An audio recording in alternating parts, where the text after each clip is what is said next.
नमस्कार, मंडल news bulletin में आपका स्वागत है। आइए पेश करते हैं आज के प्रमुख व मुख्य समाचार। जिलाधीश कार्यालय के ठीक पीछे स्थित भूमि अभिलेख कार्यालय में आज दोपहर भ्रष्टाचार प्रतिबंधक विभाग ने बड़ा ट्रैप सफल किया, जब अनिल पांडुरंग नेबाडे नामक एक अधिकारी और चंद्रशेखर पुंडलिक गोले नामक क्लर्क को 50,000 रुपए की रिश्वत लेते रंगे हाथ पकड़ा गया। एसीबी द्वारा की गई इस कार्यवाही के चलते भूमि अभिलेख कार्यालय में अच्छा खासा हड़कंप व्याप्त रहा। इस बारे में जानकारी देते हुए एसीबी अधिकारियों ने बताया कि शिकायतकर्ता व्यक्ति के विदेश निवासी बेटे का कैंप परिसर स्थित नवजीवन कॉलोनी में घर है, जिसने शिकायतकर्ता के नाम पर घर का मुख्तियार पत्र लिख कर दिया था। ऐसे में शिकायतकर्ता ने घर के फेरफार में बदलाव करने के हेतु भूमि अभिलेख उप अधीक्षक कार्यालय में अपील की थी, परंतु नया फेरफार करने हेतु भूमि अभिलेख उप अधीक्षक अनिल नेमाडे व नगर परीक्षण भूमापक चंद्रशेखर गोले ने शिकायतकर्ता से 1,25,000 रुपए की रिश्वत मांगी, जिसके बाद यह मामला 50,000 में सेटल करने की तैयारी दर्शाई। ऐसे में शिकायतकर्ता ने इसकी जानकारी भ्रष्टाचार प्रतिबंधक ब्यूरो को दी, जिसके चलते एसीबी के दल ने 30 जुलाई को मामले की पड़ताल करते हुए 31 जुलाई को भूमि अभिलेख कार्यालय में अपना जाल बिछाया और उप अधीक्षक नेमाडे व भूमापक गोले को 50,000 रुपए की रिश्वत स्वीकारते हुए रंगे हाथ दर दबोचा। जिसके बाद दोनों आरोपियों के खिलाफ गाड़ियानगर पुलिस थाने में आपराधिक मामला दर्ज करने की प्रक्रिया शुरू की गई।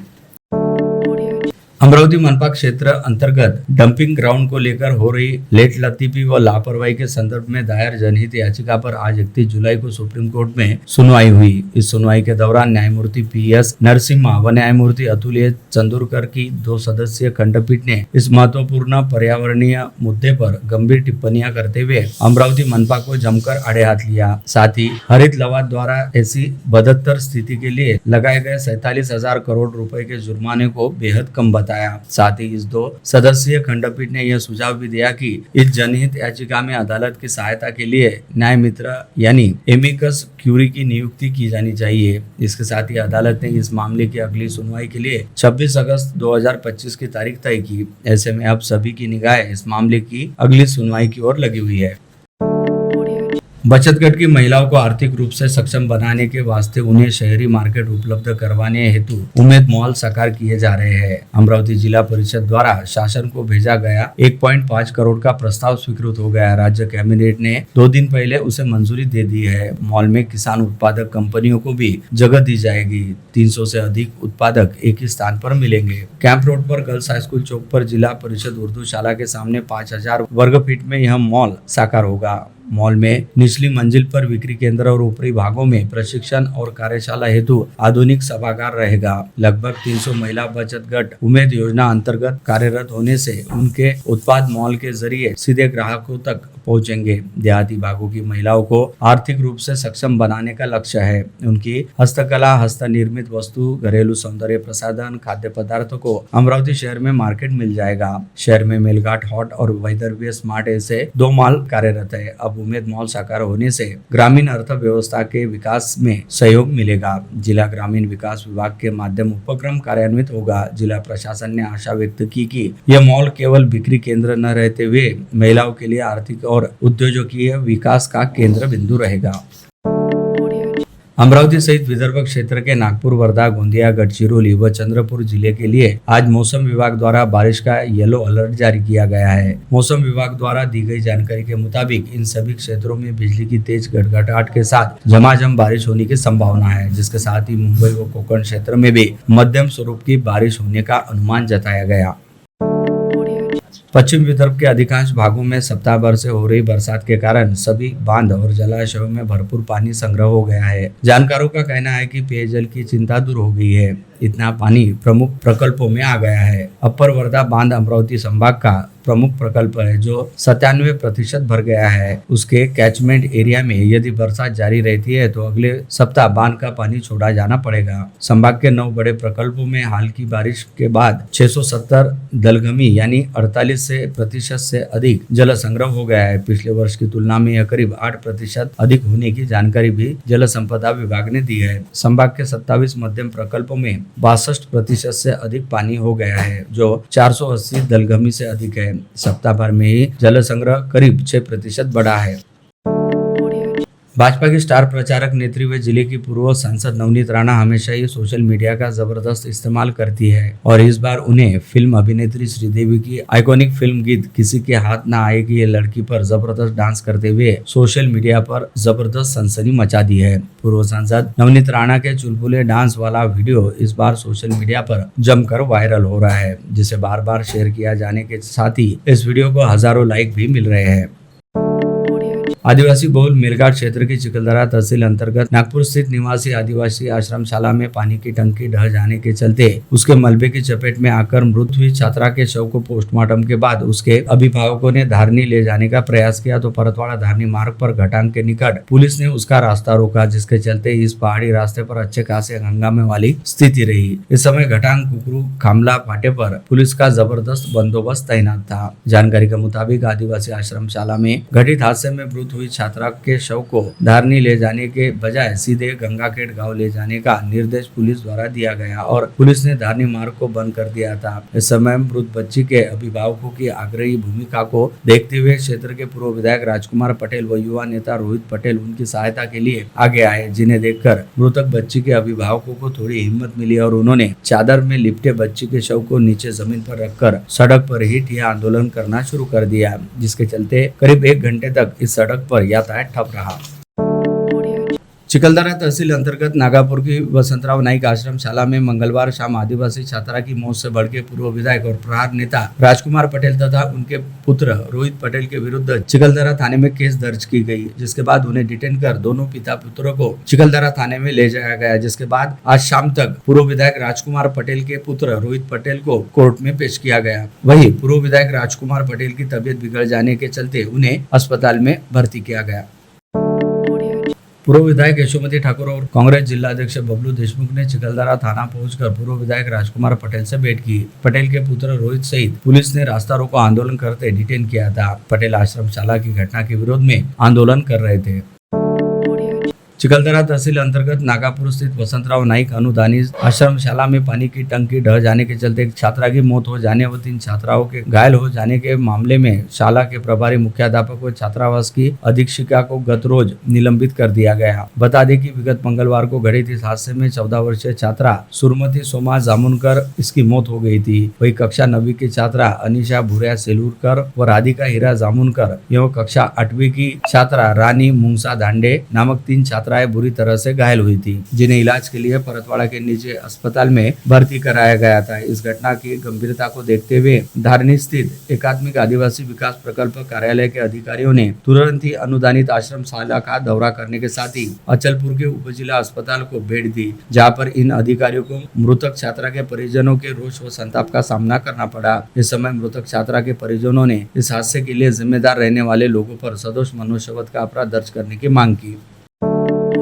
किसान जगला पाहिजे, हे सरकार बनवलं पाहिजे और अन्य नारों की तख्तियां लेकर महाराष्ट्र के कांग्रेस सांसदों ने आज देश की राजधानी में प्रदर्शन किया। सांसद भवन परिसर में भरी बारिश में यह प्रदर्शन करते हुए महाराष्ट्र सरकार से चुनाव में किया गया किसान कर्ज माफी का वादा पूर्ण करने की मांग उठाई गई। इस समय अमरावती जिले के सांसद बलवंत वानखड़े अन्य सांसद संसद भवन परिसर में प्रदर्शन कर रहे थे। राज्यसभा सांसद और बीजेपी के बड़े नेता डॉक्टर अनिल भुंडे ने मालेगांव में वर्षों पहले हुए बम विस्फोट प्रकरण में विशेष एनआईए कोर्ट द्वारा पूर्व सांसद साध्वी प्रज्ञा ठाकुर, कर्नल पुरोहित सहित सभी आरोपियों के बेदाग बरी होने पर आनंद व संतोष व्यक्त किया। दूसरी ओर कोर्ट के निर्णय को कांग्रेस के मुंह पर करारा थप्पड़ बताया। डॉक्टर भुंडे ने कहा कि तत्कालीन कांग्रेस सरकार ने मालेगांव प्रकरण में नाग हिंदू साध्वी और कर्नल को फंसाने की साजिश की थी, जिससे कोर्ट ने सही न्याय कर दिया है। देश में अब तक 6 लाख किसानों ने आत्महत्या की है। सरकार की गलत नीतियों से 6 लाख किसान परिवार की महिलाओं का सिंदूर पोंछा गया। ये सिंदूर सरकार भूल गई। उनके सिंदूर की याद दिलाने के लिए रामटेक से दीक्षा भूमि तक सिंदूर यात्रा निकालने का ऐलान प्रहार जनशक्ति पार्टी के मुखिया व पूर्व मंत्री बच्चू कडू ने किया है। दूसरी यात्रा मराठवाड़ा से हिंगोली नांदेड़ तक निकाली जाएगी। सरकार को सद्बुद्धि मिलने के लिए गाँव गाँव में घूमता गणपति स्थापित कर प्रार्थना की जाएगी। पूर्व मुख्यमंत्री वसंतराव नाइक के स्मृति में यवतमाल जिले के पुसद तहसील के गौली में किसान आत्मचिंतन बैठक एवं रक्तदान शिविर का आयोजन बुधवार को किया गया था। किसानों के प्रश्नों पर व्यापक चर्चा की गई। बच्चू कडू ने कहा कि आगामी 2 अक्टूबर को गांधीगिरी भूलकर भगत सिंह गिरी शुरू की जाएगी। महाराष्ट्र का लोकोत्सव रहने वाले गणेशोत्सव में प्रतिवर्षी ढोल ताशे व झांकियों पर अच्छा खासा पैसा खर्च किया जाता है। वही दूसरी ओर इस समय राज्य में अन्नदाता कहे जाने वाले किसान कर्ज के बोझ तले दबे हुए हैं और अपने ही हाथों मौत को गले लगा रहे हैं। ऐसे में इस वर्ष राज्य के सभी सार्वजनिक मंडलों ने गणेशोत्सव को किसानों के प्रति समर्पित करना चाहिए। इस आशय का आह्वान प्रहार जनशक्ति पार्टी के मुखिया व पूर्व राज्य मंत्री बच्चू कडू द्वारा कहा गया। चूँकि इस समय खेती किसानी करने वाला किसान कर्ज के बोझ तले दबा हुआ है और मौत के मुहाने पर खड़ा है। आर्थिक तंगी के चलते किसानों के बच्चे की पढ़ाई लिखाई भी रुकी हुई है। ऐसे में गणेश मंडलों ने अपनी झांकियों के जरिए इस मुद्दे को आम जनता सहित सरकार के समक्ष उपस्थित करना चाहिए। साथ ही साथ सभी सार्वजनिक गणेशोत्सव मंडलों ने अपने अपने पंडालों में किसानों के बच्चे व उनकी पढ़ाई लिखाई के लिए एक एक दान पेटी भी रखनी चाहिए। यह सही मायने में गणेश भक्ति साबित होगी, ऐसा पूर्व मंत्री बच्चू कडू ने सभी को आह्वान किया। अमरावती शहर को अवैध फेरी वालों से मुक्त करने के लिए आयुक्त सौम्या शर्मा चांडक की अध्यक्षता में आज विभिन्न क्षेत्र के व्यापारियों, नागरिकों एवं अधिकारियों के साथ बैठक आयोजित की गई। इस बैठक में आयुक्त सौम्या शर्मा ने कहा कि शहर को सुशोभित करने के लिए और नागरिकों को स्वच्छ व व्यवस्थित वातावरण देने के लिए नगर निगम द्वारा नियमित रूप से प्रयास किया जा रहा है। इसी कड़ी में चौक क्षेत्र को हॉकर फ्री जोन घोषित किया गया है। आयुक्त ने स्पष्ट किया कि नो पार्किंग जोन में फेरी वालों को स्थान नहीं मिलेगा, उन्हें अन्य नियोजित स्थानों पर स्थानांतरित किया जाएगा। बार बार चेतावनी के बावजूद यदि कोई अवैध फेरी वाला फिर से व्यवसाय करता है तो उसका सामान जब्त किया जाएगा और आवश्यकता अनुसार सख्त कार्रवाई की जाएगी। महापालिका आयुक्त सौम्या शर्मा ने बुधवार को राडगांव परिसर में उस जगह का अवलोकन किया जहां दमकल का उपकेंद्र स्थापित किया जाना है। इस समय उसके साथ मनपा के सभी अधिकारी और अभियंता एवं दमकल विभाग के अधिकारी भी थे। आयुक्त ने कहा कि लोगों के सुरक्षा को ध्यान में रखकर दमकल सेवाओं का विस्तार समय की मांग है। राडगांव परिसर में प्रस्तावित उपकेंद्र अतिशीघ्र शुरू करने महापालिका कटिबद्ध होने की बात भी उन्होंने कही। उन्होंने कहा कि उपकेंद्र के कारण परिसर में लोगों को आपात स्थिति में अतिशीघ्र रिस्पॉन्स मिलेगा। सरकार द्वारा ठेकेदारों को उनके कामों के बकाया देयक विगत लंबे समय से अदा नहीं किए जा रहे हैं, जिसके चलते ठेकेदार आर्थिक दिक्कतों में फंसे हुए हैं और ऐसी ही दिक्कतों के चलते सांगली जिले के युवा ठेकेदार हर्षल पाटिल ने आत्महत्या कर ली, जिसने जल जीवन मिशन अंतर्गत 1.40 करोड़ रुपए के काम पूरे किए थे, परंतु सरकार की ओर से काम के देयक अदा नहीं होने के चलते उसने आत्मघाती कदम उठाया। ऐसे में हर्षल पाटिल की आत्महत्या के लिए जिम्मेदार रहने वाले प्रशासन पर तुरंत कार्रवाई की जानी चाहिए। इस आशय की मांग का युवक कांग्रेस के पदाधिकारियों ने जिलाधीश के जरिए राज्य के मुख्यमंत्री व लोक निर्माण मंत्री के नाम सौंपा है। महाराष्ट्र में 4 मार्च 2015 से सरकार द्वारा गोवंश अधिनियम को लागू किया गया, जिसके चलते कुरैशी समाज सहित अन्य कई समाजों के हजारों लाखों लोग बेरोजगार हो गए हैं और उन पर भूखमरी की नौबत आ गई है। ऐसे में गरीबों की रोजी रोटी छीनने वाले इस काले कानून का निषेध करने हेतु महाराष्ट्र में कुरैशी समाज द्वारा 4 मार्च को निषेध दिवस मनाया जाएगा। इस आशय की घोषणा के साथ ही अमरावती जमीयतुल कुरैशी संगठन ने पुलिस आयुक्त अरविंद सावरिया के नाम ज्ञापन सौंपते हुए मांग उठाई कि लाखों लोगों को बेरोजगार करने वाले गोवंश अधिनियम में तत्काल दुरुस्ती की जाए तथा 14 वर्ष से अधिक आयु वाले भाकड़ बैलों को काटने व उसके मांस की बिक्री करने की अनुमति दी जाए। राजूरा के तेजस विहार परिसर की कच्ची सड़कों पर जोरदार बारिश के चलते हर ओर कीचड़ हो गया है, जहां से नागरिकों को आना जाना करने में काफी तकलीफों का सामना करना पड़ता है। साथ ही यहां पर कीचड़ के चलते अब तक कई छोटे बड़े हादसे भी घटित हो चुके हैं। अंततः इस परिसर की कच्ची सड़कों पर तुरंत मुरुम डलवाया जाए, इस आशय की मांग का ज्ञापन प्रहार जनशक्ति पार्टी द्वारा जिला परिषद सीईओ को दिया गया। आज के दौर में युवा पीढ़ी सहित सभी को मोबाइल हैंडसेट से दूर रखना और भारतवर्ष के आराध्य प्रभु रामचंद्र एवं हनुमान जी की भक्ति में तल्लीन करना दुष्कर कार्य रहने के बावजूद अनिल जी नरेडी की तीव्र भावनाओं और मर्मस्पर्शी आह्वान के कारण पिछले अनेक वर्षों से गोस्वामी तुलसीदास की जयंती पर सुंदर कांड तथा हनुमान चालीसा का पाठ न केवल सफल रहे, अनुकरणीय रहे। अंततः कालांतर में इसे अमरावती का आयोजन बनाने का प्रयत्न होगा। अगले वर्ष से इसका प्रारंभ कर दिया जाएगा, जब से चंगापुर नरेश नागरी में चंगापुर नरेश हनुमान जी के परिसर में ही भव्य स्वरूप में आयोजित करने का प्रयास रहेगा। यह बात अमरावती मंडल के संपादक अनिल अग्रवाल ने की। वे गत शाम अग्रसेन भवन में आयोजित इस वर्ष के तुलसीदास जयंती उपलक्ष्य सुंदरकांड पाठ की आयोजन व तैयारी सभा को संबोधित कर रहे थे। मंच पर इस आयोजन के अनिल सुगनचंद अग्रवाल समाज अध्यक्ष विजय केडिया, पंडित देवदत्त शर्मा, कमल किशोर मालानी, रामेश्वर गगट विराजमान थे। पंडेरा रोड स्थित दादावडी में बुधवार 30 जुलाई को 61वीं ध्वजारोहण दिवस निमित्त ध्वजा चढ़ाई गई। विगत 60 वर्षों से मनोज कुमार ताराचंद जी मुनोत परिवार द्वारा यह लाभ लिया जाता है। मुनोत परिवार के वरिष्ठ सदस्यों ने इस आयोजन की शुरुआत की थी, तब से निरंतर यह लाभ मुनोत परिवार द्वारा लिया जा रहा है।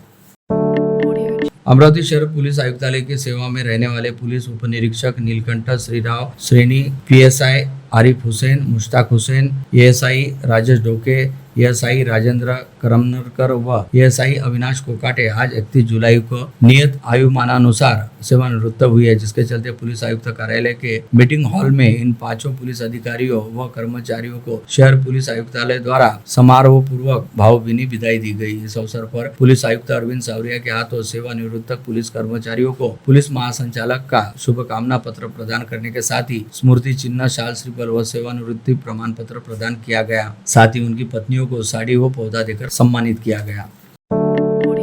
रजौरपुरा पुलिस ने भीमटेकड़ी की पानी की टंकी के पास से पैदल जा रहे देवानंद खंडारे से लूटपाट करने वाले 3 आरोपियों को महज 12 घंटे के अंदर दबोचकर मुद्देमाल हस्तगत कर लिया। आरोपी यश उर्फ मजनू, प्रवीण गडलिंग, प्रथमेश उर्फ शानू विजय शिंदे तथा एक नाबालिग का समावेश है। दोनों आरोपियों को कोर्ट में पेश किया जा रहा है। आरोपियों से वीवो कंपनी का हैंडसेट, नोकिया कंपनी का हैंडसेट और नगद 800 रुपए, स्टील का चाकू सहित 15,300 रुपए का माल जब्त किया गया। रजौरपुरा पुलिस ने वाहन चोरी से संबंधित एक मामले की जांच करते हुए यश उर्फ आलू सुरेश ओकलकर को हिरासत में लिया, जिसके पास से चोरी के 2 दुपहिया वाहन जब्त किए गए, जिसके चलते अब आरोपी से वाहन चोरी की अन्य वारदातों को लेकर पूछताछ की जा रही है। पटवारी पद की ऑर्डर देने और सरकारी नौकरी लगवाकर देने का झांसा देते हुए 2 लोगों के साथ 8.5 लाख रुपए की जालसाजी की गई। इस मामले में 29 जुलाई को अनंता मोहल्ले इसकी शिकायत पर संजय केशव कुलकर्णी इसके खिलाफ जालसाजी का मामला दर्ज किया गया। मोर्शी रास्ते से गुजर रही 16 वर्षीय नाबालिग छात्रा को बीच रास्ते में रोककर उसके समक्ष प्रेम का इजहार कर एक युवक ने उसके साथ छेड़छाड़ की। यह घटना मोर्शी बस स्थानक परिसर में विगत 28 जुलाई को दोपहर 4 बजे के आसपास घटित हुई, जिसकी शिकायत मिलते ही 29 जुलाई की रात 11 बजे के आसपास मोर्शी पुलिस ने तेजस शरद वाईकर के खिलाफ विनय भंग व पोक्सो एक्ट की धाराओं के तहत आपराधिक मामला दर्ज किया।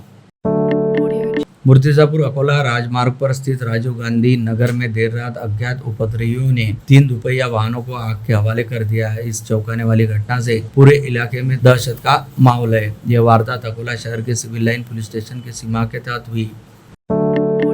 बुल्डाना के कोकलवाड़ी तहसील नांदुरा में खेती के विवाद में द्वेष निर्माण होकर एक किसान पर फायरिंग की गई। इस मामले में रामेश्वर दादाराव भगत और विनोद ज्ञानदेव भगत के खिलाफ नांदुरा पुलिस थाने में मामला दर्ज किया गया। विष्णु रामकृष्ण भगत की शिकायत के अनुसार 29 जुलाई को दोपहर 1 बजे वडनेर मेंडली रोड के धोबी शिवार के पास उन पर फायरिंग की गई। यवतमाळ जिले के पांडरकौड़ा वन विभाग में एक मादा वाघ ने 6 शावकों को जन्म दिया। एक साथ 6 शावकों के जन्म की यह दुर्लभ घटना जताई जा रही है, क्योंकि मादा वाघ 2 से 4 शावक आमतौर पर जन्म देती है। खास बात यह है कि शावकों की सुरक्षा हेतु वन विभाग द्वारा 2.5 वर्ष तक गोपनीयता रखी जाती है।